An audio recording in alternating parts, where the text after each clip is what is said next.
students, how are you all? Hope you all are doing very great. So today students, we're going to start our new chapter of class 4th, which is chapter number 4 about safety and first aid. Okay, let's start the chapter with very first topic, that is need for safety, यानी कि safety की ज़रूरत क्यों है. See, accidents cause damage to life and property and result in pain and suffering. So hurt or injury is never pleasant. Accidents can be avoided if people follow safety rules at home, at school and on the road. So students, accidents जो है, accidents से क्या life and property दोनों को ही काफ़ी damage होता है and इससे क्या हमें काफ़ी pain and sufferings होती हैं. So इसीलिए क्या कभी भी अगर किसी भी person को hurt हो जाता है, injury हो जाता है, that is not good. And ये इसके जो रीजंस होते हैं वो क्या हैं कि हम काफ़ी केयरलेस रहते हैं, हरी यानी कि जल्दबाजी में रहते हैं, जिससे एक्सीडेंट्स होने के चांसेस हैं. अब एक्सीडेंट्स को अवॉइड किया जा सकता है अगर हम सभी लोग क्या कुछ सेफ्टी रूल्स को फॉलो करें at any place where we are, चाहे आप घर पे हो, स्कूल पे हो, मार्केट में हो, रोड पे हो. सो आपको कुछ सेफ्टी रूल्स को हमेशा फॉलो करना चाहिए to avoid the accidents.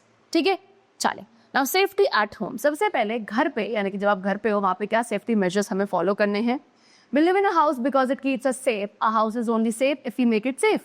So हम घर में क्यों रहते हैं? Because हमें ऐसा लगता है कि घर के अंदर हमें सेफ्टी मिलेगी. And yes, हाउस हमें क्या रखता है? हाउस का काम ही है हमें सेफ रखना. लेकिन हाउस भी हमें तभी सेफ रख पाएगा अगर हम उसको सेफ बनाएंगे. ओके, बिकॉज बहुत सारे ऐसे एक्सीडेंट है जैसे कि burn, electric shock, fall, poisoning, ये आपके हो सकते हैं इवन अगर आप केयरफुल नहीं हैं और घर के अंदर ही भले ही क्यों ना हो.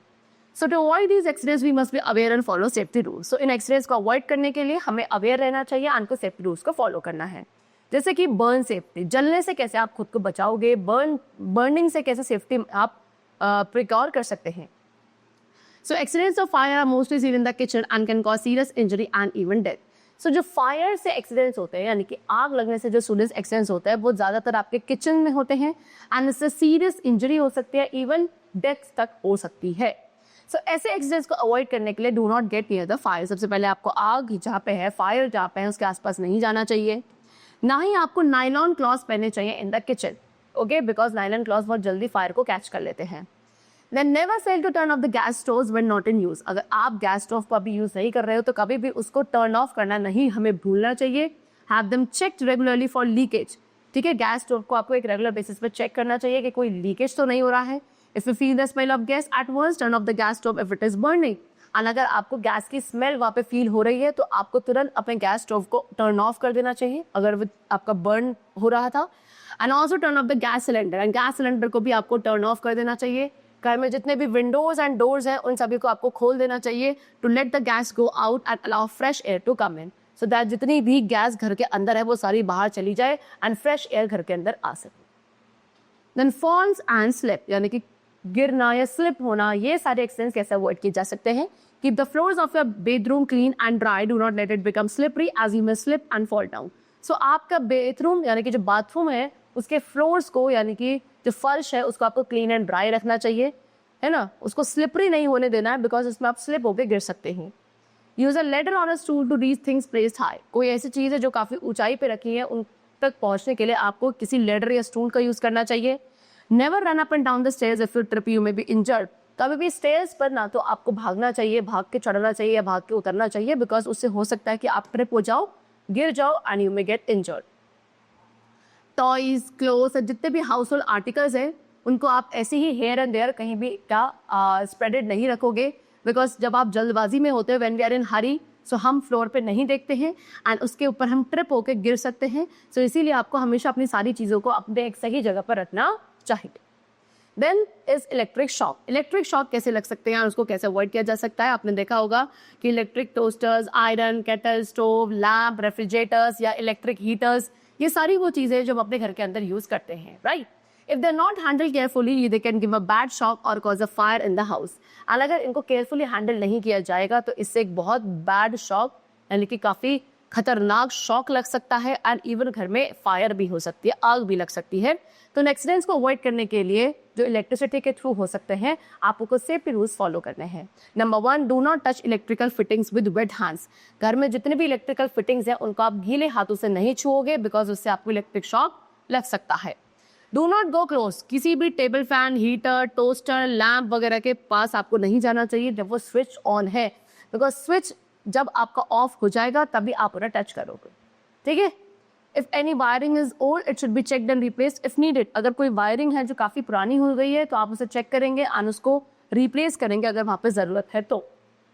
इन case you get a shock or notice a spark, turn off the main switch. अगर आपको मान लो कि शॉक लग जाता है या आपको स्पार्किंग ऑब्जर्व कर रहे हो तो आपको तुरंत जो मेन स्विच है उसे ऑफ कर देना चाहिए। Small children must not touch electric appliances. जो छोटे बच्चे आपके घर में है वो इलेक्ट्रिकल अप्लायंसेज को टच ना करें, इस चीज का खास ध्यान रखें। एंड ना ही वो क्या करें, इलेक्ट्रिक वायर, प्लग, फ्यूज या बल्ब इनको रिपेयर करने की कोशिश ना करें।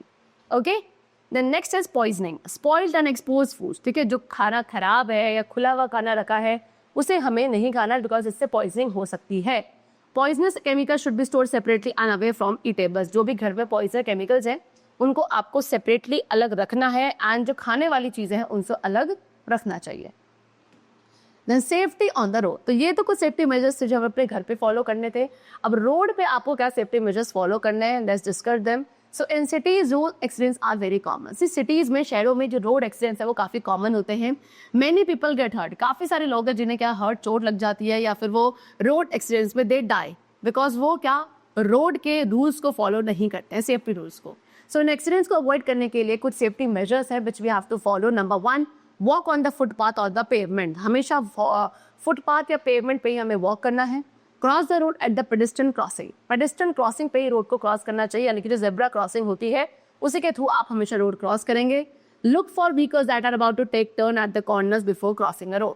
रोड क्रॉस करने से पहले आपको व्हीकल्स के लिए अच्छे से देखना चाहिए जो कि टर्न ले सकते हैं from the corners. Do not play on the road, road पे कभी भी खेलना नहीं है, भागना भी नहीं चाहिए। Okay, if you are riding a bicycle, अगर आप बाईसाइकिल चला रहे हैं तो आपको हमेशा अपनी रोड के लेफ्ट हैंड साइड रहना है। एंड अगर आपको टर्न लेना है तो आप अपने हैंड शो करके ही टर्न लेंगे। Avoid double riding, double riding यानी कि एक पे दो साइकिल, एक साइकिल पे, एक बाईसाइकिल पे दो लोग बैठकर चलाएंगे, नहीं, डबल राइडिंग नहीं करनी चाहिए। Do not get down from a running बस और ट्रेन, चलती हुई बस या ट्रेन से आपको क्या नीचे नहीं उतरना चाहिए। Do not stand on the footboard of a moving बस, चलती हुई बस के फुटबोर्ड पे कभी खड़ा नहीं होना है। Then first aid. What is first aid? First aid is the immediate physical and medical attention needed by the injured or sick person before the proper medical aid arrives. Okay, first aid वो पहला immediate यानी कि तुरंत दिया जाने वाला physical या medical attention है किसको, एक injured person को या sick person को जब तक उसे proper medical aid नहीं मिलता या डॉक्टर जब तक नहीं आते हैं। Elementary first aid and emergency measures क्या कर सकते हैं, sufferings या जो casualties है उनको reduce कर सकते हैं। And by learning to give first aid, you can help others and yourself in case of an accident. And first aid कैसे दिया जाता है, इसको अगर आप सीख लें तो इससे आप अपनी या दूसरे लोगों की क्या हेल्प कर सकते हैं case of an accident. Common emergency that need first aid. अब वो कॉमन इमरजेंसीज, कुछ इमरजेंसीज जहाँ पे फर्स्ट एड की रिक्वायरमेंट है, जैसे कि ब्लीडिंग वुंड्स यानी कि कोई ऐसी चोट लग गई है, ऐसा घाव है जिससे ब्लीडिंग हो रही है। फेंटी यानी कि कोई बेहोश हो गया है। इंसेक्ट बाइट, किसी ने काट लिया है। स्नेक बाइट, बर्न्स, ये कुछ कॉमन इमरजेंसीज है जहाँ पे फर्स्ट एड की रिक्वायरमेंट होती है। एंड जब भी कोई एक्सीडेंट होता है वहाँ पे आपको कुछ चीज़ों को हमेशा ध्यान रखना है। What are those things? See, number 1, do not get frightened और पैनिक। कभी भी फ्राइटेंड यानी कि घबराना नहीं है, पैनिक नहीं करना है। Do not get gather around the person who is hurt. जिस पर्सन को हर्ट हुआ है, चोट लगी है, उसके चारों तरफ आपको भीड़ नहीं लगानी है, ठीक है। Then the first thing to do when the injury is serious is to send someone to call a doctor. सबसे पहली चीज जब भी कोई इंजरी होती है एंड वो काफ़ी सीरियस है तो सबसे पहली चीज़ आपको क्या करनी है, किसी एक पर्सन को भेजना है कि वो डॉक्टर को बुला कर लाए। देन उसके बाद आपको ध्यान रखना है कि अगर आप डॉक्टर नहीं है तो सबसे पहले आप क्या करेंगे, डॉक्टर को ही कॉल करेंगे। मतलब खुद डॉक्टर है तो that is good, otherwise you should call a doctor first of all. Okay, find out the actual condition. Actual condition क्या है आप उसे ढूंढेंगे। Whether the victim is bleeding और ही हैज फेंटेड और बिटन बाय सम इंसेक्ट और has been burn, यानी कि एक्चुअल में इंजरी या जो प्रॉब्लम है वो है क्या, वो जो विक्टिम है उसकी बॉडी से, किसी बॉडी पार्ट से ब्लीडिंग हो रही है या फिर वो बेहोश हो गया है या किसी इंसेक्ट ने उसको काट लिया है या वो बर्न है, जल चुका है। एक्चुअल में है क्या प्रॉब्लम, वो हमें सबसे पहले फाइंड आउट करनी चाहिए। When a wound is bleeding, अगर आपका जो वुंड है, जो घाव है, अगर उससे ब्लीडिंग हो रही है तब हमें क्या चीज़ें करनी है फर्स्ट एड के लिए। Number 1, wash your hands before touching a wound. उस वुंड यानी कि उस घाव को, चोट को टच करने से पहले आप अपने हैंड्स को प्रॉपर्ली वॉश करेंगे।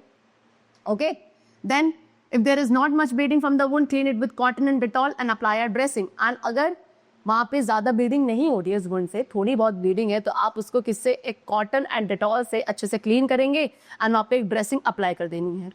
If the bleeding is severe, अगर बहुत ज़्यादा ब्लीडिंग हो रही है तो आपको क्या इमीडिएटली उसको प्रिवेंट करना है, बिकॉज ब्लीडिंग से एक पर्सन वीक हो सकता है, तो ब्लीडिंग रोकने की कोशिश करनी है। आप उसके लिए एक क्लीन क्लॉथ, साफ कपड़ा या कॉटन पैड जो है अच्छे से उस वुंड पर लगा सकते हैं एंड थोड़ा सा प्रेशर अप्लाई कर सकते हैं ओवर द वुंड। उसके बाद एक टाइट बैंडेज आपको लगानी है उस वुंड के ऊपर and notice that the bleeding part is higher than the rest of the body. यानी ये नोटिस करना है कि जो पार्ट से ब्लीडिंग हो रही है उसको आपको बाकी बॉडी पार्ट से थोड़ा ऊंचा रखना है। इफ आइस इज अवेलेबल, अगर आपके पास आइस है तो आप थोड़ी आइस भी ब्लीडिंग वाले वुंड पर रख सकते हैं, उससे ब्लीडिंग स्टॉप होने में हेल्प होती है। वंस द ब्लीडिंग स्टॉप, जैसे एक बार ब्लीडिंग स्टॉप हो जाए, आप उस वुंड को यानी कि घाव को एंटीसेप्टिक से क्या करेंगे, क्लीन करेंगे like Dettol and all, and then उसके बाद उसको बैंडेज करेंगे। Okay, never leave a wound expose. कभी भी जो वो वुंड है, घाव है, उसे खुला नहीं रखना चाहिए, बिकॉज उससे डर्ट, फ्लाइज, जर्म्स जो हैं उस वुंड के अंदर एंटर कर सकते हैं, जिससे इन्फेक्शन हो सकता है एंड सेप्टिक भी बन सकता है। When a person has fainted, अब अगर एक पर्सन फेंट यानी कि बेहोश हो जाता है, तब हमें क्या करना है? If a person faints, lie him on flat surface with his head low. अगर कोई पर्सन बेहोश हो जाता है तो आप उसे नीचे लेटाएंगे, जिसमें उसका सर वाला पोर्शन आपको नीचे की तरफ रखना है, लो रखना है। This helps in supply of extra blood to the brain. इससे क्या होता है, जो ब्लड का सप्लाई है, एक्स्ट्रा ब्लड सप्लाई होता है ब्रेन वाले पार्ट तक। Allow fresh air to come and keep quiet and let him rest. ठीक है, फ्रेश एयर आपको अलाउ करने के, उस पर्सन को फ्रेश एयर मिले एंड तब आपको शांत रखना है एंड उस पर्सन को भी रेस्ट करने देना है who has painted over there. Okay, चलो next is when bitten by an insect. अगर कोई इंसेक्ट काट लेता है तब हमें क्या फर्स्ट एड लेने हैं। Sometime insects such as bees, wasp and mosquitoes bite us, sting us. कभी कभी क्या होता है, कुछ इंसेक्ट्स जैसे कि बी, वास्प, मॉस्किटोज वगैरह में काट लेते हैं एंड इन बाइट से, स्टिंग से काफी पेन एंड स्वेलिंग होती है। ठीक है, तो अब इसके लिए हमें क्या करना है, number 1, place ice over the affected spot with lime water and apply a paste of baking soda and cold cream to give relief. अब आप क्या कर सकते हो, उस affected spot पर यानी कि जहाँ पे काटा है, sting या bite हुई है, उस पर आप आइस लगा सकते हो लाइम वाटर के साथ, या फिर बेकिंग सोडा या कोल्ड क्रीम का एक पेस्ट आप वहाँ पे लगा सकते हो रिलीफ प्रोवाइड करने के लिए, जिससे कि उस पर्सन को आराम मिलेगा। फिर उसके बाद आप आइस लगाएंगे उस अफेक्टेड स्पॉट पे, उससे भी थोड़ा रिलीफ मिलता है। A compress wetted with ammonia water also give relief. एक compress wetted होता है जिसमें अमोनिया वाटर मिलाया जाता है, उससे भी क्या होता है, रिलीफ मिलता है। और उसके साथ साथ आप कैलामाइन लोशन भी लगा सकता है, वहाँ पे इचिंग हो रही है। Okay, now when a person is burn, अगर पर्सन क्या बर्न यानी कि जल जाता है, तब हमें क्या सेफ्टी मेजर्स लेने हैं। Number 1, pour running water over the burned area. जो जहाँ पे जला है, बर्न्ड एरिया, वहाँ पे आपको क्या रनिंग वाटर क्या करना चाहिए, डालना चाहिए। फिर उसके बाद apply vaccine or any other ointment such as Burnol. फिर उसके बाद आप वैसलीन या कोई भी दूसरे ऑइंटमेंट जैसे कि बर्नॉल वगैरह उस एरिया पर लगाएंगे। Next is first aid box. So we should have a first aid box. हमारे पास एक फर्स्ट एड बॉक्स होना चाहिए जिसके अंदर कुछ चीज़ें ज़रूर होनी चाहिए, जैसे कि commonly use medicine, commonly use होने वाली मेडिसिन, स्टिकी टेप होनी चाहिए, एक antiseptic lotion, antiseptic cream, sterilize gauze या कॉटन पैड्स, एक पेयर ऑफ सीजर, कुछ बैंडेज, ये सारी चीज़ें होनी चाहिए उस फर्स्ट एड बॉक्स के अंदर। एंड उसके साथ साथ एक बॉटल होनी चाहिए ऑफ मिथाइलेटेड स्पिरिट। ओके, ये सभी आपको क्या किसी मेडिकल स्टोर्स पे मिल जाएंगी। देन कुछ सैशे होने चाहिए ओरल रिहाइड्रेशन सोल्यूशन के, दैट इज ORS के। एक क्रीम बैंडेज आपके पास होनी चाहिए। So it is good to know first aid and to prepare for any emergency. So first aid के बारे में नॉलेज होना ज़रूरी है एंड हमेशा एक इमरजेंसी के लिए प्रिपेयर रहना भी ज़रूरी होता है। But first remember and follow safety rules which help to avoid accidents. लेकिन हमें कोशिश सबसे पहले क्या करनी है कि हम सेफ्टी रूल्स को फॉलो करें सो दैट वहाँ पे एक्सीडेंट्स की ना हो, हम एक्सीडेंट्स को ही अवॉइड करें, because as we know prevention is better than cure. Okay, so the chapter is completed and I hope you all must have understood the different safety rules which we should follow at different places and some first aid treatment which we could provide in case of an emergency. Okay, we'll meet you very soon. Till then, take care and thanks to everyone.